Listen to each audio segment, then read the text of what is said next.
Tuendelee kuwa wamoja kwa ajili ya kuhakikisha haya mema mengi mazuri anayoyaleta Daktari Samia katika mkoa wetu tunayatunza na kuyaenzi kwa kushikamana kwa wamoja. Tukiwa wamoja maana yake tutalinda amani yetu. Najua kuna watu wanalalamika, kuna baadhi ya miundombinu, kuna changamoto.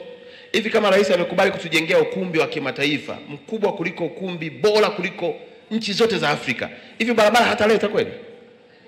Sitakuwepo tu. Yaani kuna mambo yanasema kwamba yanaenda bila kusema, goes without saying. Yaani yatakuja tu. Kama anatuletea uwanja wa mpira wa bilioni 286, kweli kuna haja ya kuandamana kwa ajili ya barabara kweli? Itakuja tu.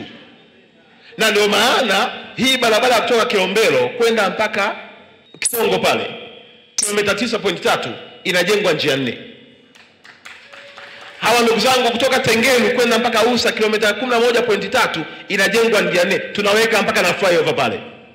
Kutoka pale Tengelu kilomita 28 kwenda mpaka Mererani inajengwa njia za kutosha tu. Kwa una connect pale, unaingia Mererani unaingia Kia, unatamba zako. Na kilomita zaidi ya 53 kutoka huku Longido inakwenda mpaka Hai. Itafika kipindi watu hawana sababu ya kupita hapa katikati. Daktari Samia ameshatuma timu ya feasibility study, mpango unakamilika na penyewe wanataka kujenga kwa lami. Hivi kuna haja ya kugombana kwa sababu ya barabara tu? Mimi niwaombe katika hili eneo tuendeleeni kumuombea, kumtia moyo. Yako mambo yanayaleta bila kelele, na bahati nzuri sio mtu wa kupiga nini. Sisi ndio wababajaji, lakini kwake wala hana nini.